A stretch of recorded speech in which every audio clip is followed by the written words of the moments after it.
Welcome inside to the opening drive. Nick Kosko and Mike Antosiewicz. We are back here for the spring semester new day. Wednesday mornings now, not Mondays. So Wednesday mornings every week, 8 to 9 a.m. Mike and I will be gracing your radio waves with our wonderful voices in the morning, talking all things Rutgers athletics and professional sports. Mike, how are you? Glad to be back. It's like you never left. I'm feeling great. The Jets season is over, so I'm not nearly as angry as I usually am. So that's good. Well, to say the least. It is snowing outside. But I am unhappy, by the way. Which day is the AFC Championship? It is Sunday, this Sunday. Well, after Sunday, I'll probably will be angry again. Because New England's going to be in the Super Bowl considering again. That New England will be in the Super Bowl.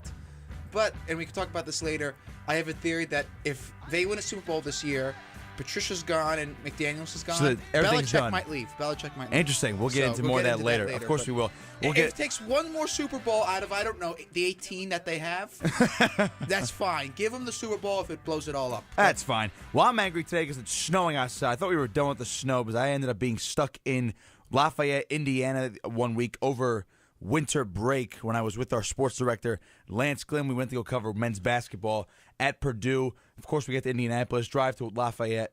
Lafayette, and then we had to go to West Lafayette for Purdue. You know, I'm only 15 minutes away, Lafayette, West Lafayette. But anyway, the day after the game, our flight's canceled, and we knew that going into the game the day before. So we're scrambling, and we have to stay in Indiana for an extra day because of all the snow on the East Coast. I get back, and there's about 2 feet of snow on the ground back home at my house in South Jersey, more than there is up here. So I'm tired of the snow, and it ended up being about, in the 50s last week. Everything was pretty much melted, and then I wake up this morning, and I saw yesterday there was a chance of snow, and I'm like, come on, man. So that's why I'm a little angry this morning, and of course I'm looking outside the window. It is snowing. Hopefully I think it's supposed to stop by the time this show is over, or at least an hour after that. But anyway, we'll dive into all things Rutgers sports to start the show, as we always do. Rutgers Wrestling, of course, begins the show. Mike, Rutgers broke their losing streak. They got a win on Friday. We were on the call, and we were also joined by our third member of our broadcast team, Matt Howe, who will be on the calls with us throughout the home matches the remainder of the year. He'll be taking over next year. Rutgers took out North Carolina on criteria, 18-17. They had the most total points scored, thus winning on criteria number 3. They're now 4-3 overall. They're only 1-2 in the Big Ten right now. Of course, the loss is going to Iowa and Ohio State. But Mike, I know there's no astronaut right now, and we're looking at some of these matches. Well, Lock Haven, Iowa, matches that got away. I mean, they could easily be 5-1 right now. But I think, and I know North Carolina is not the cream of the crop in the top 25, and they're not Big Ten caliber. But North Carolina is a pretty solid team, and for what Rutgers had to throw out there in their lineup, despite they overcame a Nick Ravina loss, and they kind of countered that with a Mike Van Brill upset win. I thought John Van Brill lost. John Van Brill lost too. I thought Rutgers wrestled pretty well against North Carolina, and even Coach Goodell said it in the post-match presser. They had to overcome adversity, and they wrestle a very tough schedule. North Carolina is no pushover. They're a good team that could beat anybody on any given day, like a Lock Haven, like Rutgers lost earlier in the year. So I thought ultimately it ended up being a solid win for the Scarlet Knights because they had to overcome. They ran into the buzzsaw of Ohio State. They had to get over the hangover of losing to Iowa. But they finished well, like they wrestled well at the Midlands tournament. So I thought this was a nice return to the dual meet action by beating North Carolina, and now they have a much more winnable match against Hofstra this coming Friday. I think if they lost on criteria 18-17, I think that we would be going absolutely crazy right now. So I understand your position. It's a building block moving forward. Of course, they won, but I think that if criteria just switched and went a point in the other way, I don't think we would be having that same take, because the fact of the matter is they had a very strong performance at Midlands. There's a few bumps and bruises, but nonetheless, overall, plenty of people that scored. We had Rutgers had their first ever Midlands champion in the tournament's history, in Nick Soriano. You go to the Ohio State match, and I thought Rutgers wrestled that match tough. The most important match of the day, the Richie Lewis match at 165. He won that match in the third period, and he looked very, very good, wrestling a wrestler in Deshaun Campbell that was physically imposing. and Richie Lewis coming from a lighter weight class, a guy that has talked about his strength issues in the past, was equal with him. At least it looked equal with him, and then he's really fast, Richie Lewis. So then to go into the North Carolina match with all this momentum and having ranked guys just dropping the ball like that. Now, Nick Gravina doesn't upset me as much because he does have an injury, and you never really know what's his situation. I mean, full strength, this guy is potentially an All-American. Yeah, but again, we don't even know what full strength is anymore. It's a hit or miss type of day now with Nick Gravina. It's kind of, I mean, to be honest with you, Mike, and I know we're kind of jumping all over the place with this team right now, but you look at Nick Gravina, that is a little concerning. Is it not? I know we know how good he can be, but because that injury has been bothering him more often than not this season than it was last year. We're going back and forth whether, is he fully healthy today? Like, is that shoulder going to affect him today? The problem is, Nick, is that if I said you were healthy, that would mean that you're feeling good, everything's working, you don't need, your body's not in recovery at all, you're in good shape. Yes. For when we use the word healthy for Nick Gravina, all it means he's good enough to wrestle. No, all it means as of now is his shoulder is not hanging off his body. That's basically what it means. So when healthy, that's a concern of mine. So when healthy becomes, his shoulder's not hanging off his body, that's not very encouraging at all in any way whatsoever. So I think my reaction to his I don't think I know. My reaction to his loss against North Carolina is tempered. The Van Brugge loss really upsets me. It upsets me not only because he lost by a major decision, but because they were, again, some people have a bad technical night or their shots aren't working. The guy, Kenny Monday, was very long, and maybe that affected him. But to give up takedowns in that third period, and then to give up the major when it did not have to be that way in any way whatsoever, that's a mental mistake. He has 3 years of experience prior to this year. This is his fourth year at Rutgers, right? He's a redshirt junior. Yes, that is correct. He's a redshirt junior, so this is his fourth year going up against a true freshman in Kenny Monday, and he completely lost the mental game, and that's what really concerns me. He's still extremely inconsistent. Mike Van Brugge, his light continues to shine brighter and brighter and brighter, but he has he's been inconsistent in the past. So both Van Brugge's have a little bit of inconsistency, although it seems as though Mike Van Brugge's on the upswing. But look, John Van Brugge won matches against 3 ranked wrestlers at Midland. So before last match, I thought he was on the upswing too. So this Hofstra match will be pretty decisive to see where he's at. And the last thing, Nick, before I go back to you is just Kevin Mulligan. We've heard the same issue every single match. Not every single match since the preseason. Coach has talked about this. You weren't at media day, Nick, but if you listen to Coach at media day, now I asked him point blank, what about Kevin Mulligan? What do you think about his rookie year? What happened? And he said, he needs to improve. He needs to work hard in the room. He needs to learn from these guys. And it seems as though Coach was then in here, and the message was reiterated, and it's no secret to anyone in that room or to anyone in the wrestling community that they don't think he's the hardest worker in the room, and that he's not training in a way that will lead him to be a consistent winner or consistent contributor to the team. And I don't know how that's going to change in the course of the year. We're already halfway through January. The Hofstra match will already be in the second half of January. So the season's here right now. I don't know when he's going to have an opportunity to change it. All the major tournaments, preseason tournaments, where you get those matches and you get some experience in the season, they're done now. Right now is the bulk of the season. I don't know how that's going to change. And what really worries me, from a wrestling standpoint, is he has no defense. I mean, people shoot at him. It certainly has not been good defense at all from Kevin Mulligan this year. People shoot at him. As soon as they get to his legs, he's done. I can't remember one time this year somebody's gone to his legs and he's been able to fight it off. Maybe you do. Please tell me. But I can't remember one time where he fought off a shot. No, I can't, and that's a big problem. And I know Kevin Mulligan is one of the biggest concerns. I mean, we can go down the list for Rutgers, and Soriano, I have no concerns over. DeVecchio had a nice win. Mike Van Brugge, you mentioned, is on the upswing. DeLuca, I'm not worried about because he wrestled another tough kid and wrestled well. John Van Bro, as you mentioned, going back to him first, that kick, and we talked to Coach Donnie Pritzlaff after the match, on air after that match, and he said that, Johnny there was opportunities there. He just couldn't finish. And I mentioned it to him, was it just this kid's length going against Van Brill? Because I thought Van Brill was on pretty deep shots and just couldn't finish them. So that is also a technique issue, but even Coach Pritzlaff said, this kid Monday, he's only a freshman, but he's very strong, he's very lengthy, he knows how to use his size and his length to his advantage, and he's going to be pretty good. We expected him to be pretty good today, and we expect him to be good down the line for years to come. So obviously this kid is not, he's a highly touted prospect. His father apparently was an Olympic champ, according to Pritzlaff. So you look at that. So am I as concerned about Van Brill as you are after that loss? No, but I do agree with you in the fact that he is inconsistent. So is Mike Van Brill. They need to find that consistency where they can win a few matches in a row to kind of get back to where they need to be. Richie Lewis had a nice win.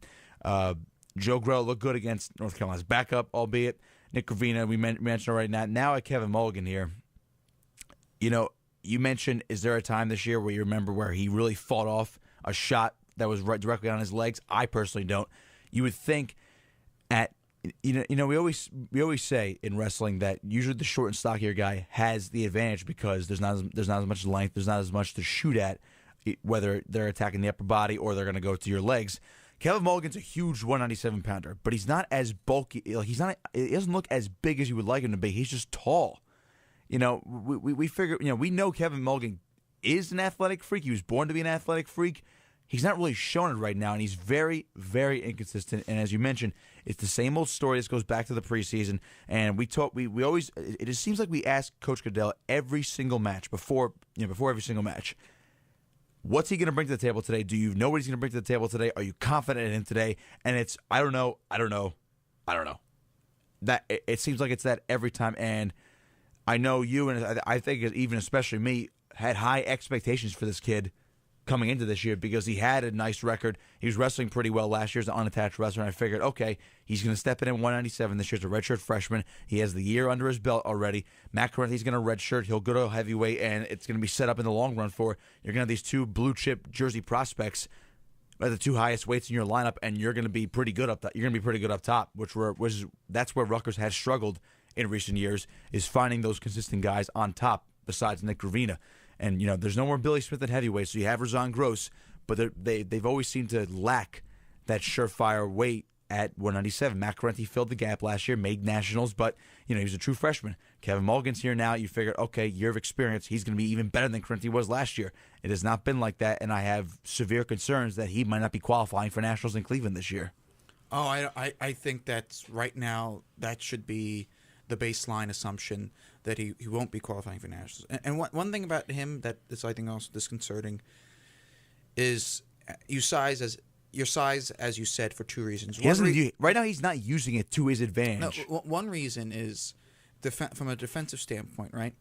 If you look at a guy like Darian Cruz, right, on the other side of the spectrum, he's a short and stocky, he's 125 short and stocky guy. But one reason why he's so good, as a lot of wrestler analysts have talked about, is that he's able to lower his level, right?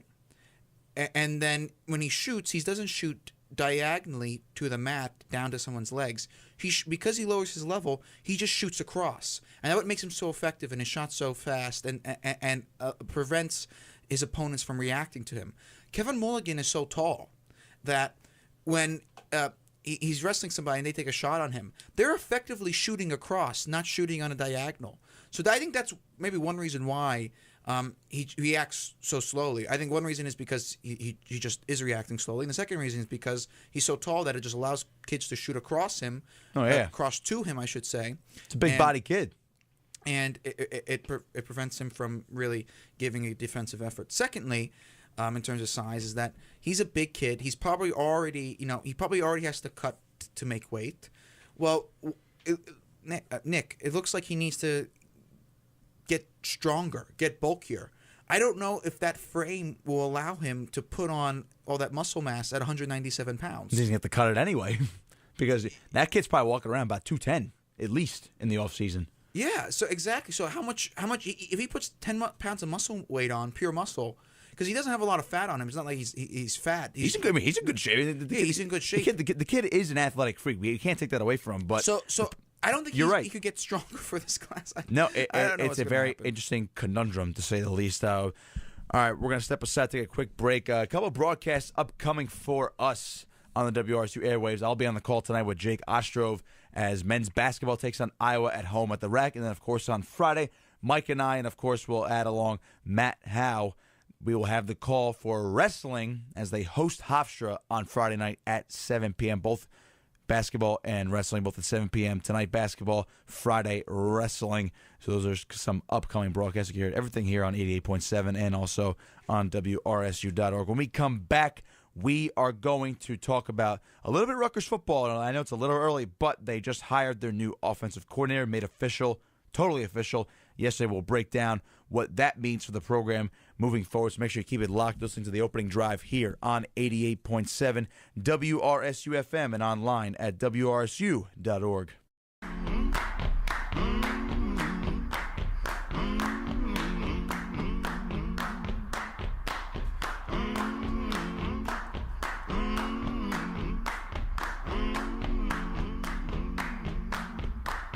I'm gonna need someone to help me. I'm gonna need somebody's hand.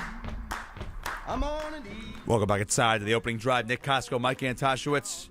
18 past the hour, take you up to 9 o'clock. Talk a little Rutgers football now, as we always do. Stick with Rutgers athletics first, and then we'll get into the conference championship weekend for the NFL in the second half of the show. So, Mike, Rutgers football has hired John McNulty. He is back. He's the new offensive coordinator. He was the offensive coordinator from 06 to 08 in the prime years of Rutgers football. The offense was never better at that point. You know, he coached Mike Teal to throw through 3,000 yards. Ray Rice rushed for over 2,000 yards, and they had 2,000-yard receivers, and I believe it was Tyquan Underwood and Kenny Britt. Yes. And you look at that, and Rutgers is trying to revive that. Now, my first reaction, and I talked with our sports director, Lance Glynn, last night on our show Sports Night, which is every Tuesday, 8 to 10 p.m. A little plug there. I said this to him last night. I thought this was a smart hire, but it was a very safe hire because you're trying to reenact what happened already. I would have liked more of an outside the box type hire more this year, but I think for the sake of continuity, this was the smart hire because you cannot continue to have a new offensive coordinator every single year. And I know Coach Ash has been able to overcome it somewhat in recruiting in his first 2 years, but if this happens, 4 or 5 years into his tenure, you cannot have this happen every single year. So I think McNulty coming back here, he said he would only come back to college if it was a special place, and Rutgers was a special place to him. So that's why he left coaching the NFL. He came back to Rutgers for this reason. He plans on being here. He mentioned, I could open my own moving company because I've been to so many NFL teams. I plan to be here. Now, unless someone makes this offense, a top 20 offense in college football and he'll get a head coaching job somewhere else, I suspect that he's going to be leaving. And I also suspect the offense could be improved under him. I mean, how could you not over the past 2 years? But my biggest issue with John McNulty is now he's known as a good guy with quarterbacks, but this is where his first priority comes in. Where has Rutgers struggled in football, especially the past few years in the Big Ten? It's quarterback play. Now, I get it. Gary Nova was pretty good in Rutgers' first year in the Big Ten, but they kind of overachieved.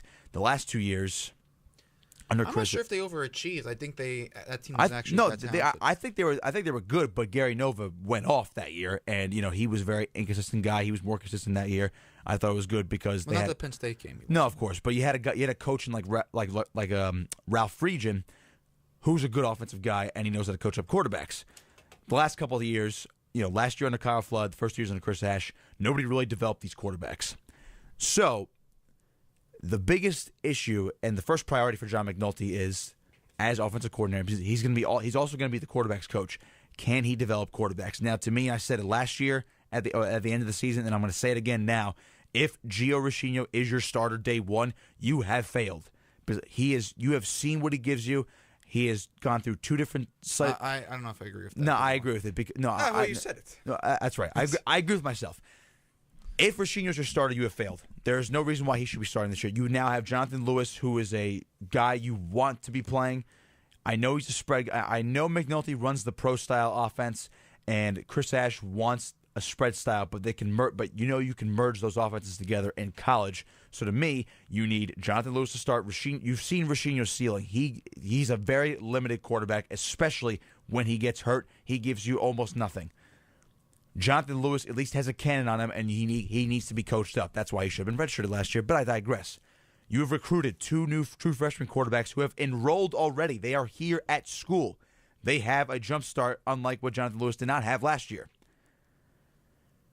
Jalen Chapman and especially Arthur Sikowski are your 2 freshman quarterbacks. Sikowski is a pro-style quarterback. If anything, McNulty should be putting most of his focus and energy on Sikowski because I think he can be better than Jonathan Lewis because he's fit to run McNulty's offense. Can Lewis run it and be successful? I think so if McNulty coaches him up. So to me, in order to get this offense rolling and to actually be a competent offense this year, to be competitive in the Big Ten, to maybe get 6 wins and get to a bowl game, Rutgers needs to get their offense rolling, and it starts with the quarterback, and that is on McNulty starting now. Well, a lot of ground to cover. You went from reactions on McNulty's hiring to what he needs to do now in the first. Well, because it all merges together. Because they made this hire because it was safe, because he's familiar with the program, and he's known to be able to work with quarterbacks. So I thought it was a safe hire, but this could ultimately blow up in their face because my last point here, then I'll let you go here. The sequel's never as good as the original. I used this movie analogy last night. But you're assuming that he's here just to recreate what happened years ago. No, I'm not assuming that, but that's why they brought him in. Why? First of all, why would you not want to recreate what happened back then? They were good back then. You want that. That's what they're trying to recreate. They're trying to recreate this offense actually being competent and good compared to what it has been the past 2 years. No, they're trying to bring the offense to that level, but they're not trying to be that exact offense. I understand. You understand? No, I understand. I'm not saying they're trying to be that exact offense. I'm saying they're trying to get to that level by bringing this guy back. But you're asking him to do a different thing now, running a pro-style offense with some spread elements. So it's a little different, and you're asking him to, oh, yeah, by the way, we have 2 freshman quarterbacks and a sophomore who desperately need the coaching up for the college level, and we have a senior coming back who has reached his ceiling, has reached his potential. It does not go any higher. So that's a big task for a guy who's been out of the college game for 10 years, and I get it, he's been in the NFL, but you're asking him to come back and bring back some of that magic in order to get to that level, which is going to be very hard to be where they were 10 years ago. Well, I agree with you that it's going to be hard to get back to that level, and this team right now doesn't even have as its horizon a 3,000-yard passing quarterback, 2 1,000-yard receivers, and a 2,000-yard rusher. I agree with you. But let's just go back to the basics real quick. Is the McNulty hiring a positive thing for this program? Yes. I think absolutely.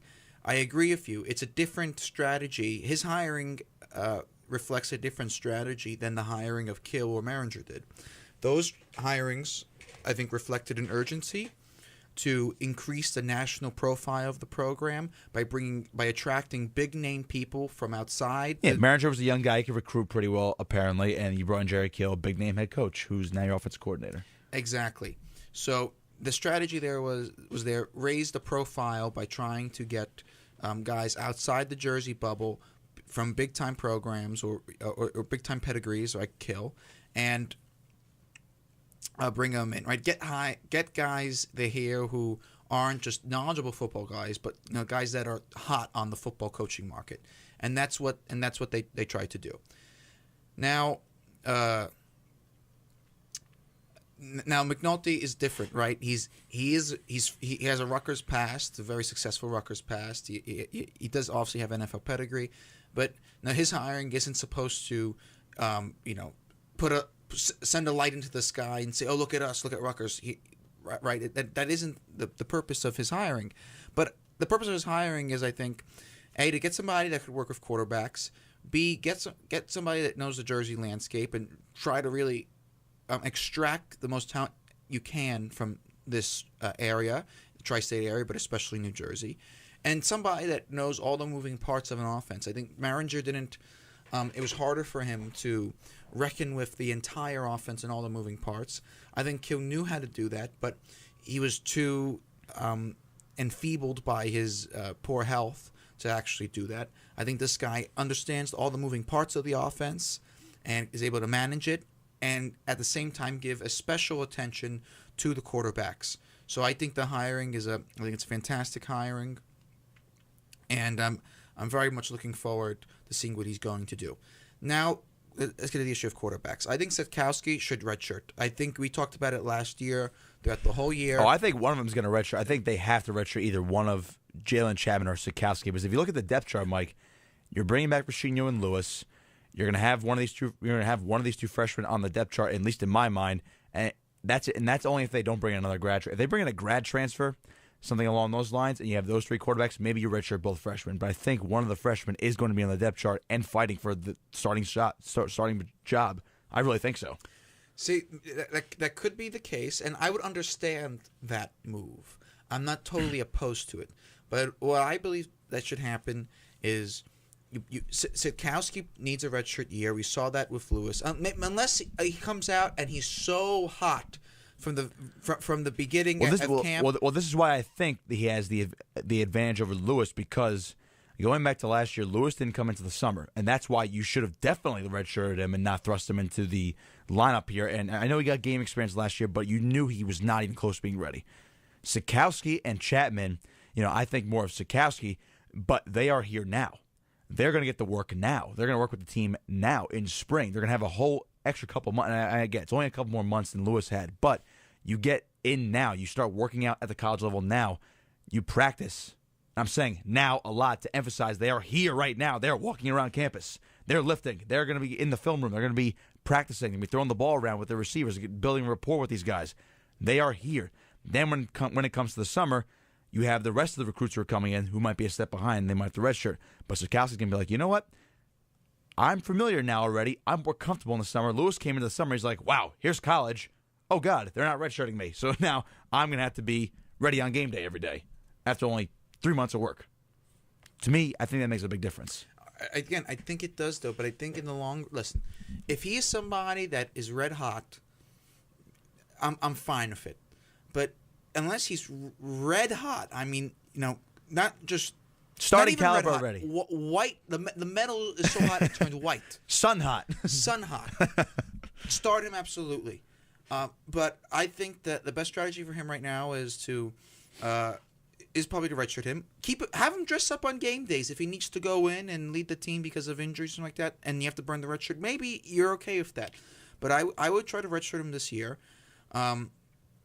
Jonathan Lewis, I'm sorry, did not do a lot to inspire me last year of his throwing. Of course not. If his throwing gets better, and Mike, I would always advocate, especially at the quarterback position, you probably should redshirt your true freshman year unless you're special. A guy like Jake Fromm for Georgia this year, he's a special quarterback. Tua Tagovailoa, who stepped in the second half for Alabama this year, he's a special quarterback. Those guys are true freshmen.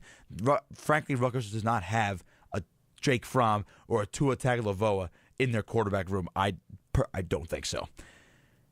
Can Sitkowski be a really good quarterback for this program? I think he can. So I would generally advocate for him and a guy like Jalen Chapman to redshirt ASAP, for the team to redshirt them now so they have a whole year of prep and then they come in as redshirt freshmen next year after a whole year of work, and then they're ready to take over as a starter or compete for that starting spot. That's fine. But I think just because McNulty's here now, Sitkowski is the most pro-style quarterback they have on the roster. McNulty's a pro-style type of guy, and there's going to be a lot more of those pro-style elements in his offense than the spread. Of course, they'll be mixed, but there's going to be more pro-style stuff than in years past. That's where I think he is going to be able to work with, especially a guy like Sitkowski, throughout the spring and the summer before they ultimately decide, all right, is this guy good enough to be the backup or the starter this year, or should we redshirt him? I think that is when they can make the decision to redshirt Sitkowski. I think they're going to wait until right before week 1, honestly. They might redshirt Chapman much earlier, but I think Sitkowski's the type of guy where they might wait until right before the season starts, whether, all right, this guy's going to be our backup or starter. If he's not one of those two guys, then we're going to have to redshirt him. I think that's when they can make the decision. I think he has the potential to be a starting quarterback as a true freshman with McNulty as the coordinator. He does have the potential, but again, not guaranteeing anything. Assuming that they redshirt him, I think as of now, again, things are going to change. The situation's fluid. I think as of now, I would rather have Riccinho as my Oh, quarterback. don't forget about next Tom year. Flacco. He transferred in last year too from Western Michigan. He had some, he had some good playing time with Western Michigan. I'm telling you, I mean, there's more quarterbacks, so you have the opportunity now to essentially, as you mentioned, and it's kind of going against my own argument, but Riccinho, Lewis, and Flacco's your three quarterbacks, and your redshirt Sikowski and Chapman, and then maybe add a grad transfer to sweeten the pot. So yeah, there's reason to redshirt both of them. I'm not going to argue against that. There is reason to do that, especially after Lewis last year. But I'm just saying, I think Sikowski, out of him and Chapman, has the opportunity to steal the starting spot this year because he'll be working with McNulty, and he's here already. I'm just saying he has a chance. Not guaranteeing it, but he has a chance. No, he does. But let's go back. They redshirt the freshman. Fine. I'm okay. It wouldn't bother me as much as it would bother you, I think, if Riccinho started next year.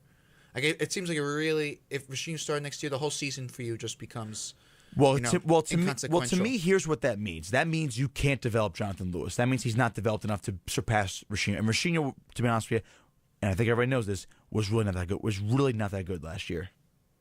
He was not that good last year. I think the whole offense wasn't really that good last year. Of course it wasn't, but we saw how Kyle Bolin looked. He looked okay. He was pretty decent in the Washington game we called last year, Week 1. He looked okay. He looked decent. And you figured, okay, this is why he's over Riccinho. And then when Bolin's this bad, Riccinho comes in. Okay, a little bit of spark. They can't throw the ball still. And then when he's hurt in his legs, he can't run, can't throw, and that's it. And then all of a sudden Lewis comes in. If Lewis couldn't beat him out last year, and I'm saying we know Riccinho gets us because we've seen Riccinho now for 2 years. The same thing. He looks pretty good in a spread offense when he can run the football, and he can occasionally beat you with a throw. When he has injury concerns with his legs, if those go, so does his whole game. And if Jonathan Lewis, after getting experience last year and having a whole offseason to prep, get stronger, get more accurate, and get more intelligent with the playbook, if he still can't beat out Riccinho, that to me is a bigger... all right, so maybe it'd be a bigger concern about Jonathan Lewis. But then, in turn, that's a concern about the quarterback room. If Riccinho still starts over Lewis. At minimum, it should be Lewis starting this year if they can develop him. If they can't, then I have more concerns rather than just the quarterbacks. No, again, I think that's unfair because you have to... Lewis was not prepared, right? He came in the summer last year, really should have been redshirted. You agreed with that the entire year that he should have been redshirted. He learned under one system. Now you get an underdeveloped quarterback in year 2, which is really year like 1.5 for him, now having to learn a whole other system. I think it's unfair to say that McNulty, who's been here, who would have been here only for 6 months at this point, at that point, come next season, couldn't develop Lewis into a Big Ten caliber starting quarterback. I think that's an unfair indictment. Maybe so. I don't think so because Lewis was recruited here with the potential of being the starter almost right away. They envisioned him starting last year. That's how high they were on him. So my point is with McNulty. But Nick, they have to be that high on him because you're trying to sell a program, and even if they I know don't you're trying believe to sell, that I know he's you're trying that to sell good, a program, but even if they don't believe if he's that talented, they're going to make it sound like he is. I understand that, and then the rubber hits the road. I understand the rubber that. hit the road too early. I understand that, but they were putting that into his head when he was here. That's fine if you're going to put that in his head when he was recruiting. Then when he's here, it's like, okay, we see what you have now. We're going to take a step back real quick. We're going to slow things down a bit now because we know you're not exactly ready yet. But they were trying to get him ready in the summer. That to me is what blows my mind. So if they're this high on him, then they better be trying to develop him to be the starting quarterback this year. I just think Riccinho gets you. You're not going to get 6 wins. You're not going to a bowl game with Gio Riccinho being your quarterback for 12 games. I don't think so. That's just my opinion. I think that's where you need a different guy like Lewis. You need a developed Lewis, or you need a spark and a true freshman like Arthur Sikowski. For all we know, Tom Flacco could be the best quarterback of this group and start this year, or they bring in another grad transfer. There's still a long way to go before we even get to spring practices. So that'll do it for Rutgers football. A lot of things to talk, a lot of things to digest over the next couple months before Mike and I leave this place forever. After we graduate in May. Mike, I don't even know where you're going. Are you officially going to Cambridge in England? Are you going to England after May? I might be. You might be? All right, so we'll keep you folks up to date on that as well. We're going to step aside, take a quick break. On the other side, we will talk some NFL football. It's championship weekend. My Eagles are still alive. Are you going to the game?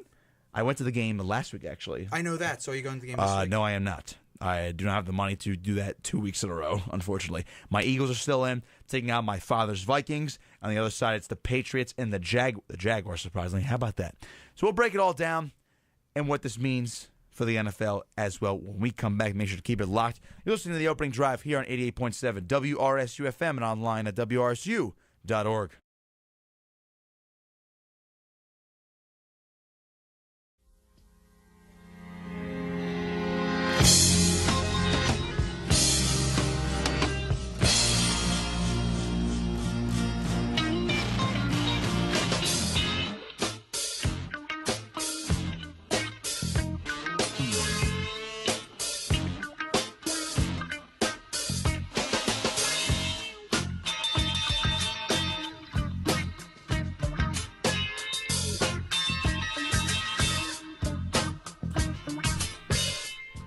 Welcome back inside The Opening Drive, 8:40. You got about 20 more minutes. Mike, do you have to cut out early today? We have to inform the folks today. No. You do not have to cut. When do you start cutting out early? Mike is taking a class at Princeton. Yes.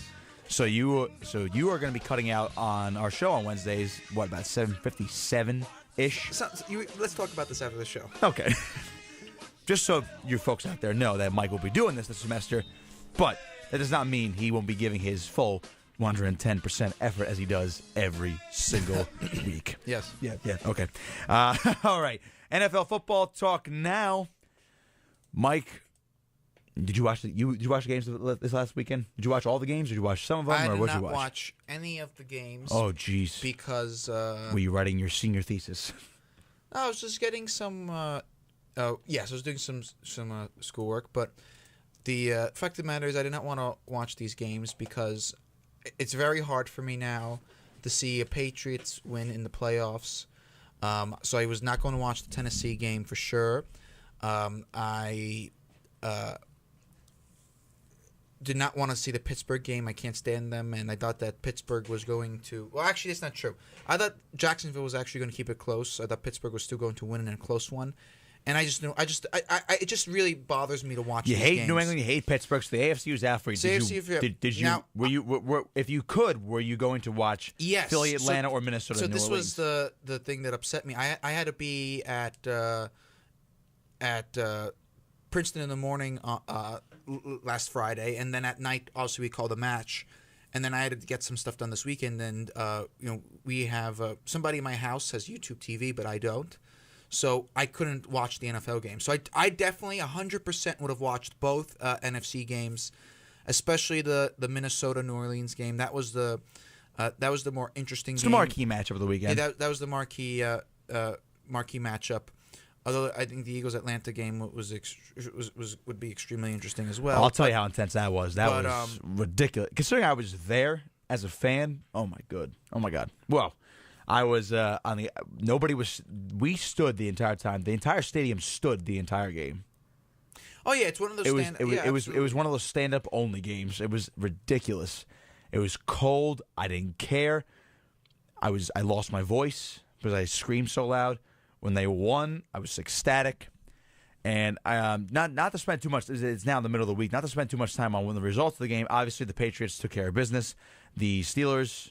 Should I say crap the bed because the Jaguars ran all over them. The Eagles. It was disgraceful what happened. It was. And I called that. I told my father, I said, Dad, I think Jackson was going to win, or they're going to keep it really close. And my father just didn't believe it. And then we lost the spread. So. Believe you me, they are going to win. Oh, it was the best. So this is what happened, right? So I forget what Atlanta was a 3.5-point favorite over the Eagles. Yes, and I took the Eagles because you can't take a home dog in the playoffs. It's very tough, especially a number one seed. You can't bet against the home dog in the playoffs. Yes, you're right. I completely agree with you, and I also my rule is if you think or if you see a very valid scenario where the underdog is not only going to cover but is going to win the game, you always pick the dog. And I saw the Eagles. I saw a chance the Eagles, a possibility the Eagles could certainly win, and it was a home dog in playoffs. I said, despite the weather not being cold enough to really make a difference in that game, I said I'm going to pick Eagles. So the Eagles won. They helped me with my with my picks. I knew the Patriots were going to kill the Titans, so I won the Patriots game as well. Oh yeah, I said they were going to cover too. That was, and then they. Oof. So then I called my father Sunday morning to do the picks, right? And my father and I are talking, and he says,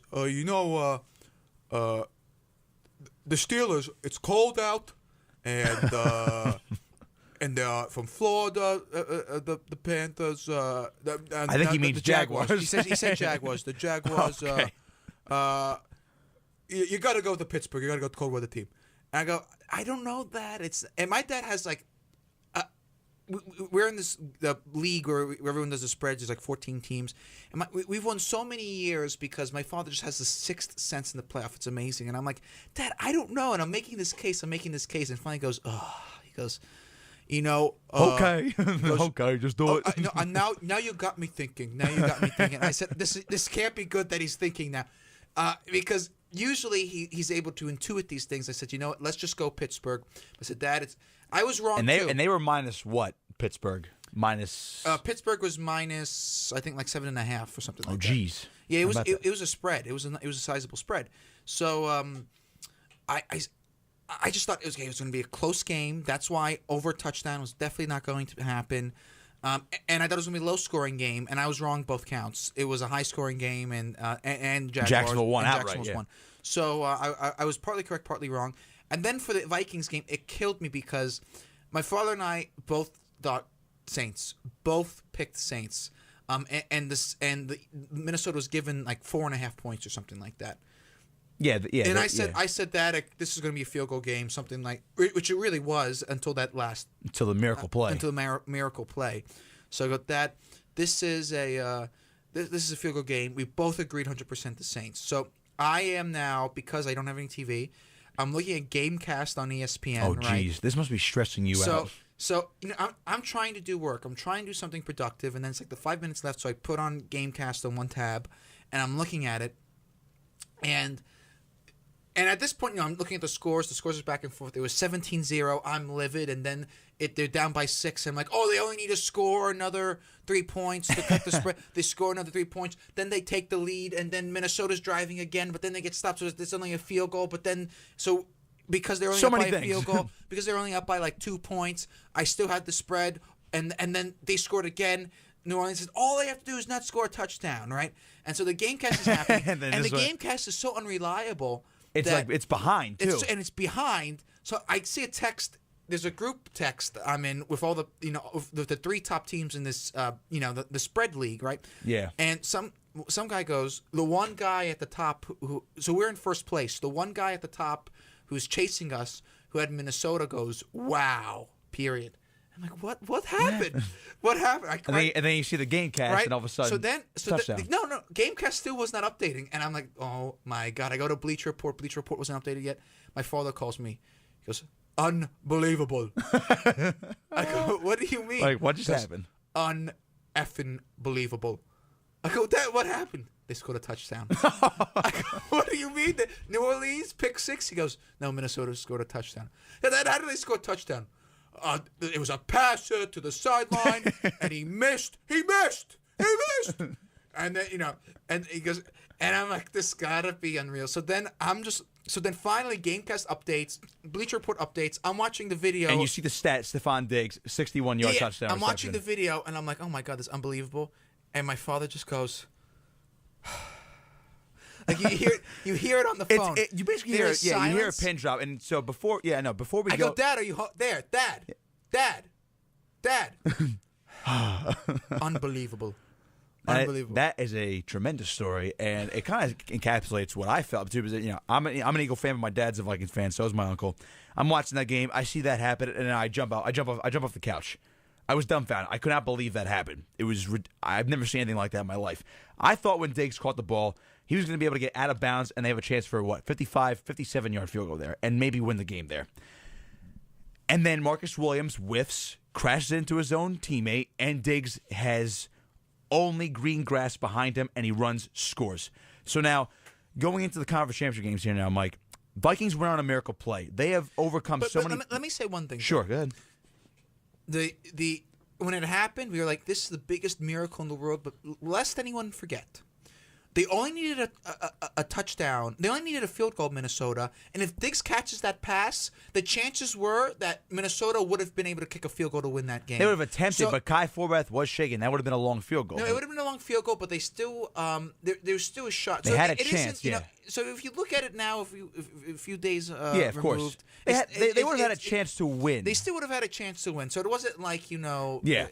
I think it's just the way it happened was the unbelievable part. So now that the Vikings win on this ridiculous, miraculous play, they're in the conference championship game. They go against the Eagles. So now let's talk about the conference championship games because it's now Wednesday, and we can't dwell on the Vikings' miracle play, especially since if they happen to lose this weekend to my Eagles.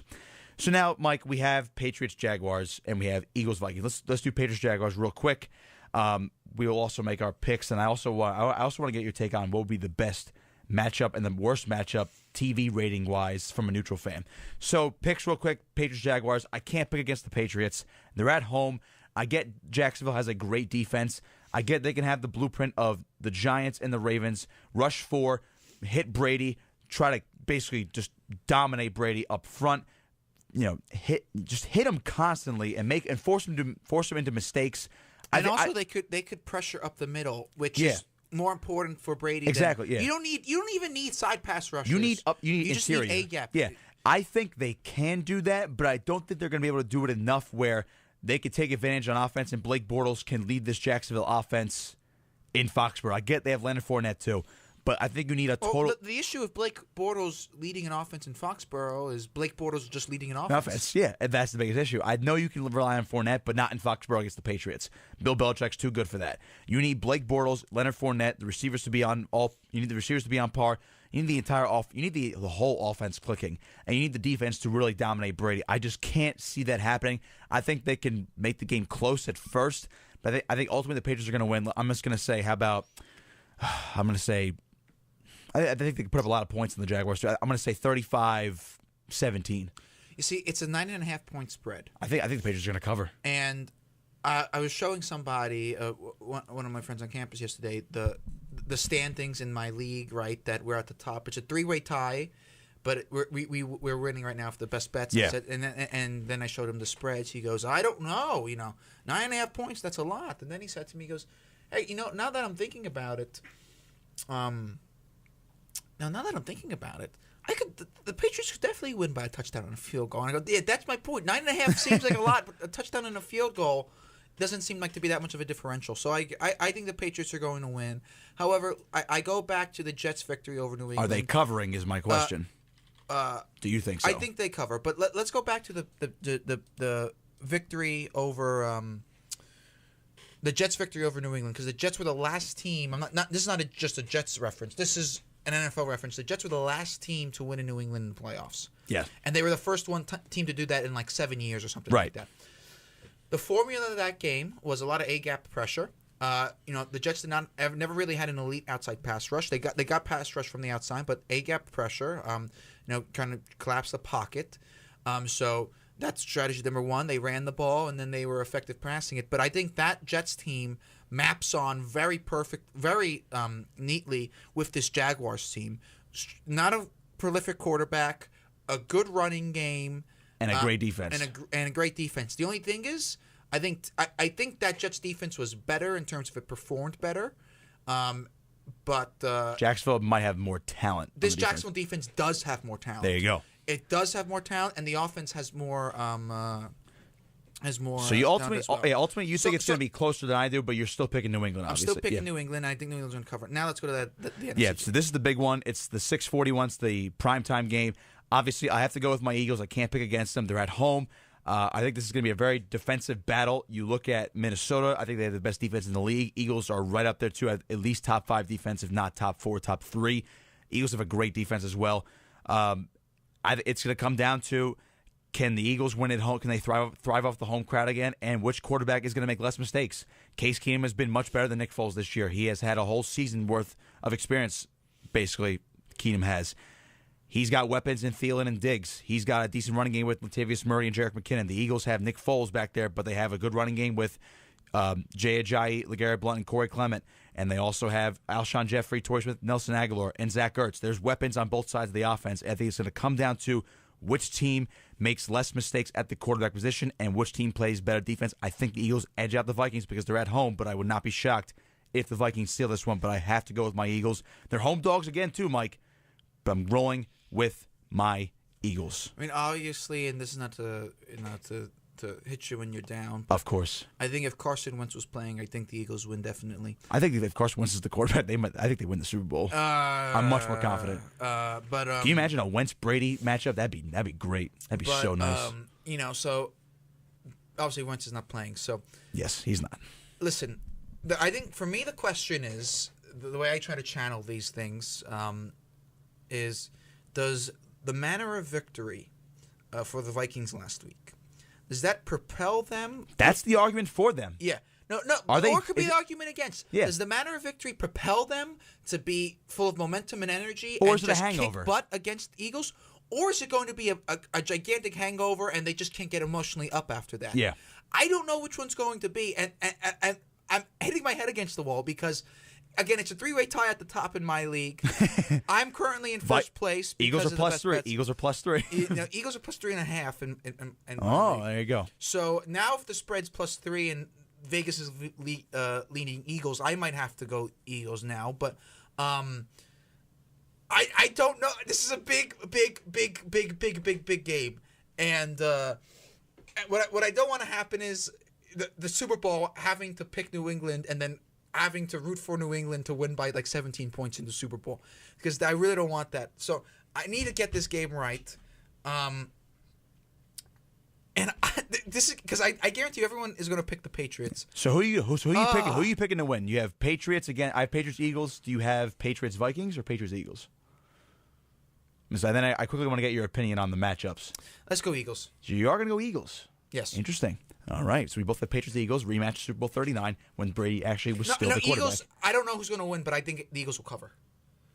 I think it's going to be that's interesting. It's 3.5 points. That's very interesting. Very interesting. All right. So matchup wise, I think from the neutral fan perspective, if you're going to give me the best Super Bowl matchup, it's New England Minnesota. I think without a doubt because you get Brady. Because Wentz is gone. Yes. Yes, that too. But you also get. New Orleans, Minnesota would have. New Orleans Patriots probably that would have been good. Yeah, but you also get Brady again. You get Brady and Belichick and the big bad Patriots. But you get Minnesota with this storybook type of ending possibility with Case Keenum leading the way, and they're at home. The Super Bowl's in Minnesota. That is the best matchup to me. Do you agree with me there? New England, Minnesota, best matchup from a neutral fan perspective? Like, no offense, Jaguars, Eagles would be a terrible Super Bowl. See, that's what Mad Dog said. I quoted Mad Dog last night with Lance. He said, if we get Jaguars, Eagles, we're dead. That's what he said. Now, to me, I think... Could you imagine a week of having to cover Blake Bortles and Doug Marrone? Against Nick Foles. Oh, my God. So, to me, I think actually the worst matchup, at least from a neutral fan perspective, is going to be Vikings-Jaguars. I know Vikings are at home, but I think more of like the younger fan nowadays that kind of dominates the NFL, Mike, they want offense. You're not getting that with Jaguars-Vikings. That is two great defenses going at it, and you're going to have a low-scoring game. But then again, the Vikings are at home, so maybe the worst matchup could be Eagles-Jaguars, but I think it might be Jaguars-Vikings just because of the defensive stuff and the young fan. I wouldn't mind that at all after I get over the Eagles losing, of course, but I think the neutral fan would be like, there's not enough offense in this game. So that, to me, is ultimately the worst matchup. So you have Eagles-Patriots, as do I. So as we wrap up the show today, Mike, first show back of the semester, good show today, I thought. Got through everything, got wrestling, got Rutgers football, got the championship games. We'll come back next week, recap some more Rutgers wrestling. We'll recap the conference championship games. And then the following week, Mike, we will do our big Super Bowl preview show. Hopefully it's involving the Eagles. I will be watching the games this weekend. Hopefully, at least my dad or myself will be happy with the Eagles or Vikings. So I'll be happy if they win. Vikings win, my dad will be happy. So it's a wash. And then I can always hope for next year when Carson Wentz comes back. Now, the last time the Eagles were in a championship game, there's a minute. Don't worry. The last time the Eagles were in a championship game, you were very young, right? It was 10 years ago. I was. Like 20. No, you're 21, so it's 11. 96, 2000. Yeah, I was 11 going on 12. You're 11. Lost Arizona, right? Most heartbreaking game I've ever watched. But again, like you're a child at that point. It's different. Yeah. Coming from been losing 2 AFC championships When not you're very old? long Yeah. ago. When you're old and you're completely with it, it's tough. It is. It is. All right, that's going to do it for us. For Mike Antosiewicz, I am Nick Kosko saying so long. Make sure to tune into the opening drive every single Wednesday from 8 to 9 a.m. here on 88.7 WRSU FM and online at WRSU.org. Stay tuned for further programming. Have a good day, everybody.